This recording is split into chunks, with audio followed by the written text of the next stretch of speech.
جی ناظرین، آپ کا خیر مقدم ہے بزم علماء میں ہم ایک بار پھر حاضر ہیں آپ کی خدمت میں. اور جیسا کہ میں نے گزشتہ سیگمنٹ میں عرض کیا تھا کہ آج ہمارے ساتھ آذان فجر کے بعد سجادہ نشین دربار عالیہ محمدیہ عیدگاہ شریف صاحبزادہ والا شان حضرت حسان حسیب الرحمان صاحب تشریف فرما ہوں گے، جو مبلغ عالم اسلام ہیں اور ماشاءاللہ پوری دنیا میں آپ کے اسفار ہوتے ہیں.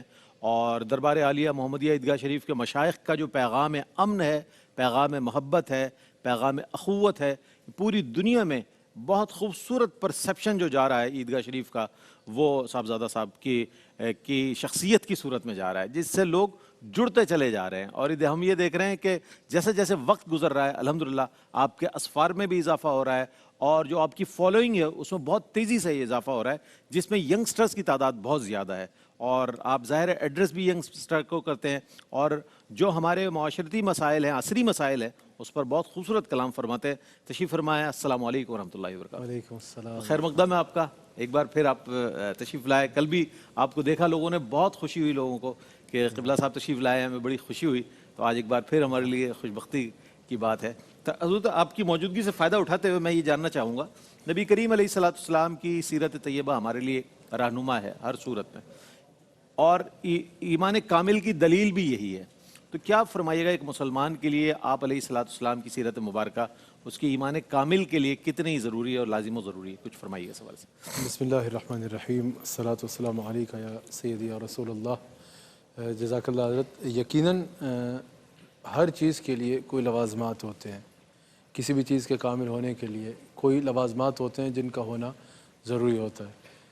عشق رسول صلی اللہ علیہ وآلہ وسلم کے دعوے کو حقیقت بنانے کے لیے سیرت النبی صلی اللہ علیہ وآلہ وسلم کا زندگی میں ہونا ضروری ہے. جس کی زندگی میں حضور کی سنت نہیں، جس کی زندگی میں حضور کی سیرت نہیں، پھر عشق رسول صلی اللہ علیہ وآلہ وسلم کا دعویٰ جو ہے وہ پھر ایک الفاظ کا دعویٰ گیا جائے گا. کیونکہ رسول اللہ صلی اللہ علیہ وآلہ وسلم نے خود ارشاد فرمایا کہ جس نے میری سنت سے محبت کی اس نے مجھ سے محبت کی، اور جس نے مجھ سے محبت کی وہ جنت میں میرے ساتھ جائے گا. حضور نے فرمایا میں اپنی ساری امت کی شفاعت کروں گا سوائے اس کے کہ جس نے انکار کیا. اس صحابہ نے عرض کی کہ یا رسول اللہ صلی اللہ علیہ وسلم یہ انکار کرنے والا کون ہوگا؟ حضور نے فرمایا جس نے میری سنت کا انکار کر دیا وہ انکار کرنے والوں میں ہوگا. اور حضرت رسول اللہ صلی اللہ علیہ وسلم کی سیرت طیبہ جو ہے وہ اتنی مکمل رہنمائی ہے. آپ جو اگر کسی صوفیاء کی مجلس میں تشریف فرما ہوتے ہیں تو آپ نے دیکھا ہوگا کہ ایک ڈاکٹر آئے وہ بولے میں اچھا طبیب بننا چاہتا ہوں، کہیں کہ سیرت النبی کو پڑھ لو. ایک سائنسدان آئے میں اچھا سائنٹسٹ بننا چاہتا ہوں، سیرت النبی کو پڑھ لو. ایک اچھا تاجر آئے کہ میں تاجر بننا چاہتا ہوں، اس کو بولیں کہ سیرت النبی کو پڑھ لو. کوئی پولیٹیشین آئے کہ میں اچھے طریقے سے حکومت کرنا چاہتا ہوں، سیرت النبی کو پڑھ لو. تو پاس بیٹھا بندہ حیران ہوتا ہے کہ کوئی بھی بندہ کسی ایک شعبے کے لیے آئیڈیل بن سکتا ہے. ایک ذات ہے اور جس شعبے کا بندہ آ رہا ہے کہا جا رہا ہے کہ اس ذات کا مطالعہ کر لو تو بہتر ہو جاؤ گے. تو حضرت یہ میرے نبی صلی اللہ علیہ وآلہ وسلم کی معجزات میں سے زندہ معجزہ ہے کہ کوئی کسی بھی شعبے کا بندہ جب میرے آقا علیہ الصلوۃ والسلام کی سیرت طیبہ کو پڑھے گا اس کو لگے گا کہ ساری تعلیم مجھے دی جا رہی ہے، سارا حکم جو ہے وہ مجھے ارشاد فرمایا جا رہا ہے. اور 1450 سال گزر جانے کے بعد بھی میرے نبی علیہ الصلوۃ والسلام نے جو ارشاد فرمایا، حضور علیہ الصلوۃ والسلام کی سیرت محفوظ بھی ہے اور موجود بھی ہے. کوئی بولے کہ میں سکندر اعظم بننا چاہتا ہوں، وہ یہ سکندر اعظم پانی کیسے پیتا تھا، کھانا کیسے کھاتا تھا، کام کیسے کرتا، لوگ بولیں گے یہ تو کوئی قابل ذکر چیز ہی نہیں ہے. لیکن 1450 سال بعد بھی میرے نبی کھاتے کیسے تھے، میرے نبی پیتے کیسے تھے، میرے نبی جلوہ گر کیسے ہوتے تھے، وہ محفوظ بھی ہے. اور صرف محفوظ نہیں ہے، اس پہ ایک پوری سیولائزیشن قائم ہے. 1.5 ارب سے زیادہ لوگ اس کو جو ہے وہ فالو کر رہے ہیں. اور اس وقت یہ مانا جا رہا ہے کہ دنیا میں جتنے نظام حیات موجود ہیں ان میں سے سب سے بہترین نظام حیات محمد رسول اللہ صلی اللہ علیہ وسلم. کیا بات، سبحان اللہ سبحان اللہ. اچھا حضرت ایک اور چیز میں نے چونکہ عرض کیا ہے انٹرو میں بھی کہ آپ عصری مسائل پر بہت خوبصورت کلام فرماتے ہیں اور سیرت النبی صلی اللہ علیہ وسلم کی روشنی میں اس کا سلوشن بھی دیتے ہیں.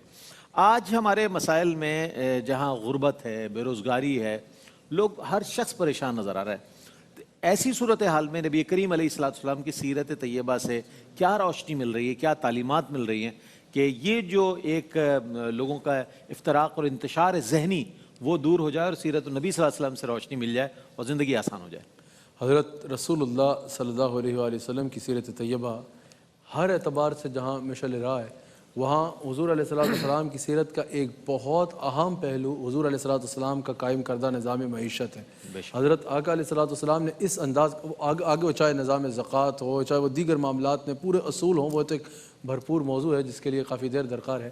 آقا علیہ الصلوۃ والسلام نے جب ریاست کا قیام فرمایا اس وقت غریب ترین تھا، اور امیر جو ہے وہ امیر ترین ہوتا تھا، قانون بھی اس کے تابع ہوتا تھا، سب اس کے تابع ہوتا تھا، غربت کی انتہا تھی اس علاقے میں۔ لیکن حضرت رسول اللہ علیہ الصلوۃ والسلام نے معیشت کے اصول مرتب کیے، یہ نہیں کہ امیروں سے پیسہ لے کے ان کو زبردستی دے دیا اور امیروں کو ابتر کر دیا، اصول ایسے مرتب کیے کہ فاروق اعظم کا دور تھوڑی عرصے بعد آ گیا۔ فاروق اعظم کے دور میں اسی مدینہ میں زکوٰۃ لینے والا فقیر نہیں ملا کرتا تھا۔ رسول اللہ صلی اللہ علیہ وسلم نے جس انداز میں، حضور علیہ الصلوۃ والسلام نے پھر اس کی خامیوں کو بھی بتایا نظام معیشت کی۔ مثال کے طور پہ سود ہے، حضور علیہ الصلوۃ والسلام نے جہاں سود کو حرام قرآن نے فرمایا، جہاں حضور نے اس کی مذمت فرمائی، وہاں اس کے دیگر نقصان بھی نگاہ رسالت کے جو ہے وہ پیش نظر تھے۔ اگر کوئی سود کرتا ہے تو ایک تو اس کی آمدن جو ہے وہ مصنوعی ہوتی ہے، اس سے کوئی پروڈکٹ نہیں ہوتی۔ اگر کوئی کام کرے گا، فیکٹری لگائے گا، کسی چیز میں انویسٹ کرے گا، اس کی فیکٹری کے ملازمین ہوں گے، وہاں ایک لوگوں کی ملازمت ہوگی، ادھر کینٹین ہوگی، وہاں لوگوں کی ملازمت ہوگی، ان کو لانے کے لیے ٹرانسپورٹ ہوگی، وہاں لوگوں کی ملازمت ہوگی، ایک پورا اکانومی کا سرکل چل جاتا ہے۔ اس کے علاوہ اگر سود ہوگا، ایک تو اس کے زمانے میں معزز نہیں ہوگا، اس کی کوئی پروڈکشن نہیں ہوگی، ایک مصنوعی آمدن ہوگی، اور اتنے لوگ جو ہے وہ کاروبار سے محروم ہو جائیں گے۔ جہاں حضور علیہ الصلوۃ والسلام نے نظام قائم فرمایا، وہیں حضرت رسول اللہ صلی اللہ علیہ وسلم نے محنت کا درس دیا۔ ایک حضور علیہ الصلوۃ والسلام کی بارگاہ میں صحابی حاضر ہوئے مانگنے کے لیے، جنوبی مانگی جاتی ہے، مانگنے کے لیے حاضر ہوئے۔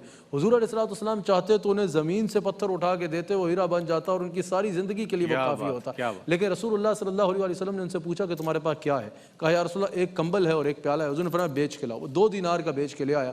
حضور نے فرمایا اب جاؤ اس سے ایک کلہاڑا لے کے آؤ اور ایک لکڑی کا دستہ لے کے آؤ۔ وہ لکڑی کا دستہ اور کلہاڑا لے کے آیا، اس کا مقدر دیکھیں حضرت رسول اللہ علیہ السلام نے اپنے دستے مبارک سے اس لکڑی کے دستے کے اوپر کلہاڑا لگایا اور فرمایا کہ جاؤ محنت شروع کر دو، لیکن 15 دن سے پہلے واپس نہ آنا، 15 دن کے بعد واپس آنا۔ لوگ کام کرتے ہیں نا، 4 دن کام کیا، 5 دن کام کیا، ہفتہ کام کیا اور کہا نہیں یار اس میں سے کچھ آمدن نہیں ہو رہی۔ فرمایا کہ محنت کرو گے، ایک بار محنت کرو گے، دوسری بار محنت کرو گے، مستقل مزاجی سے محنت کرو گے تو اس میں برکت آئے گی۔ 15 دن بعد وہی صحابی حاضر ہوا، یا رسول اللہ صلی اللہ علیہ وسلم، اللہ نے تو مجھے بہت سارے دینار 15 دن میں دے دیے۔ وہ 2 دینار کا وہ لیا اور بہت دینار اللہ نے، میں نے لکڑی کاٹنے کا کام کیا آپ کے حکم کے مطابق، بہت سارے دینار اللہ نے مجھے 15 دن میں دے دیے۔ حضور نے فرمایا اب اپنے رزق کے مال کے 3 حصے کرو، ایک اپنی ذات پہ اپنے بچوں پہ خرچو، ایک اپنے کاروبار میں ری انویسٹ کرو، یعنی اگر ایک دکان ہے، ایک کام ہے تو ساری زندگی اس پہ نہ گزار دو۔ حضور علیہ الصلوۃ والسلام نصیحت فرما رہے ہیں کہ ری انویسٹ کرو اپنے بزنس میں۔ تیسرا حصہ پھر حضور علیہ الصلوۃ والسلام نے فرمایا کہ اللہ کے نام پہ صدقہ کر دو۔ دور فاروق اعظم میں مدینہ شریف کے امیر ترین لوگوں میں اس شخص کا شمار ہوا کرتا تھا۔ رسول اللہ علیہ الصلوۃ والسلام نے پھر جس طرح تاجر کو، اگر خدیجہ الکبریٰ سلام اللہ علیہا کا جب مال لے کے گئے، میسرہ نے جو تعریف فرمائی، کہا کہ مال میں خامی ہوتی تھی تو یہ خود بتا دیتے تھے، کبھی تجارت کرتے ہوئے جھوٹ نہیں بولتے تھے، سچا طریقے سے مال بیچتے تھے۔ ظاہر لگتا تھا کہ یہ مال کا خامی بھی خود بتا رہے ہیں، کوئی اس میں جھوٹ بھی شامل نہیں ہے، تو یہ مال کیسے بکے گا؟ لیکن کہا لوگوں کا اتنا اعتماد قائم ہو گیا رسول اللہ علیہ السلام پر کہ یہ شخصیت جو مال کی خامی بھی خود بتا رہے ہیں خوبی کے ساتھ اور کوئی اس میں جھوٹ نہیں ہے، ان کے ساتھ کام کرو، ان کے ساتھ اگر کام کیا تو دھوکہ نہیں ہوگا۔ تو رسول اللہ علیہ السلام کی سیرت طیبہ سے درس ملا کہ اگر ایک کو دھوکہ دے کہ تم ایک کو ہی نچوڑ لو گے تو وہ ایک ہی پھر تمہارا پہلا اور آخری گاہک ہوگا۔ اگر اعتماد قائم کرو گے تو ایک کو دھوکہ دینے کے بجائے 1000 لوگ تمہارے سے خوشی سے کام کرنا اپنے لیے جو ہے وہ باعث سعادت۔ سبحان اللہ، سبحان اللہ۔ اچھا قبلہ صاحب جب بیان فرماتے ہیں تو ایسا لگتا ہے آپ کے زبان سے الفاظ نکل رہے ہیں، لیکن یہ فیض بول رہا ہے دربار عالیہ محمدیہ عیدگاہ شریف کے مشائخ کا، فیض بول رہا ہے، اور آپ کے والد گرامی حضور قبلہ نقیب ملت اسلامیہ حضور قبلہ پیر نقیب الرحمن صاحب دامت برکاتہم قدسیہ کی تربیت بول رہی ہے۔ یہ فیضان نظر تھا یا کہ مکتب کی کرامت تھی؟ سکھائے کس نے اسماعیل کو آداب فرزندی؟ ایک بہترین ماہر معاشیات کے حوالے سے دیکھا جائے تو نبی کریم علیہ الصلوۃ والسلام نے کس خوبصورت انداز میں تعلیم فرمائی۔ حضرت ایک چیز اور بھی میں جاننا چاہوں گا، ملک کی مالی استحکام کے لیے نبی کریم علیہ الصلوۃ والسلام کی جو تعلیمات ہیں، آپ کی حوالے سے جو احکامات، میں چاہتا ہوں اس کی روشنی میں ہمارے ملک میں کس طرح بہتری آ سکتی ہے، استحکام آ سکتا ہے، معاشی استحکام آ سکتا ہے۔ چونکہ آپ نے جب مکے سے ہجرت فرمائی تو جب مدینہ تشریف لے گئے تو یہ سارے لوگ جو تھے یہ تاجر لوگ تھے مکے والے، جب مدینے میں گئے اور وہاں پر وہ جو تو زراعت ہوتی تھی مدینے میں، تو وہاں پر بالکل نیا سیٹ اپ تھا، لیکن آپ نے مثالی ریاست کے طور پر مدینہ کو متعارف کرایا۔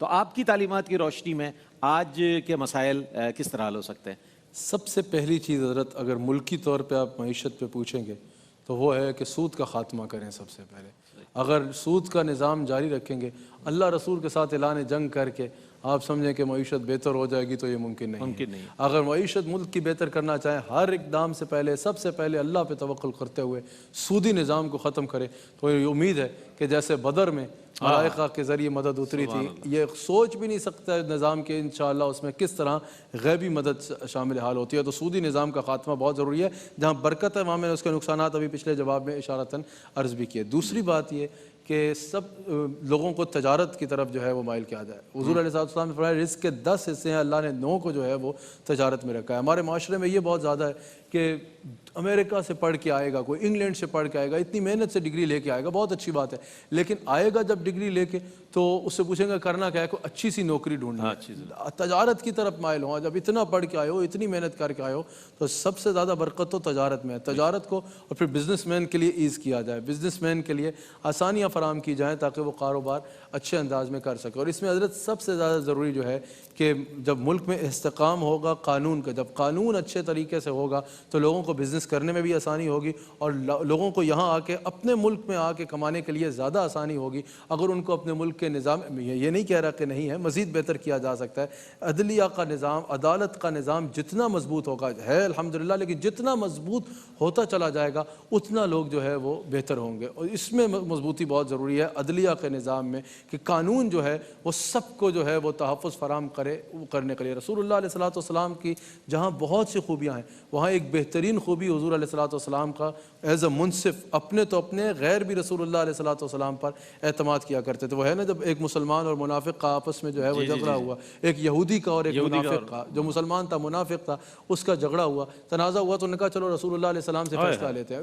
یہودی نے کہا، مسلمان نے کہا جو منافق تھا کہ چلو کعب بن اشرف سے فیصلہ لیتے ہیں جو یہودیوں کا رہنما تھا۔ یہودی نے کہا اتنی دور جانے کی کیا ضرورت ہے، اگر انصاف چاہیے تو تمہارے نبی محمد رسول اللہ صلی اللہ علیہ وسلم کے پاس چلتے ہیں، وہ جو فیصلہ کریں گے مجھے یقین ہے کہ وہ انصاف پر مبنی ہوگا۔ وہ دونوں حضور کی بارگاہ میں آئے، ایک مسلمان تھا منافق تھا اور ایک یہودی تھا۔